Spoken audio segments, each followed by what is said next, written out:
Hi hello வணக்கம் நண்பர்களே. முருங்கைக்கீரையில் தாதுக்கள், ஆன்டி ஆக்சிடென்ட் உள்ளிட்ட ஊட்டச்சத்துக்கள் அதிகம் காணப்படுது. இது ஒட்டுமொத்த உடலுக்கு தேவையான ஆற்றலை கொடுக்குது. ஆயுர்வேதத்தில் முருங்கைக்கீரையை பல நூற்றாண்டுகளா மருத்துவத்தில் பயன்படுத்தி வந்திருக்காங்க. காய்ச்சல், செரிமானம் தொடர்புடைய பிரச்சனைகளுக்கும் இதை பயன்படுத்தி வந்திருக்காங்க.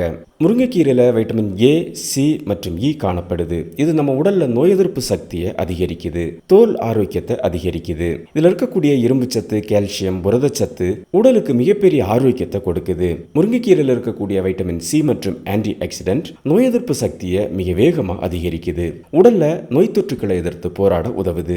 முருங்கைக்கீரையில கலோரிகள் குறைவு, அதே நேரம் ஏராளமான நார்ச்சத்து காணப்படுது. முருங்கைக்கீரை சாப்பிட்ட பிறகு நீண்ட நேரத்திற்கு பசிக்காது. இதனால உடல் எடையை குறைக்க உதவும். மருத்துவ ஆய்வுகளின்படி முருங்கைக்கீரை உடல்ல இரத்த சர்க்கரை அளவை குறைக்குது. இதனால நீரிழிவு நோயாளிகளுக்கும் சிறந்தது.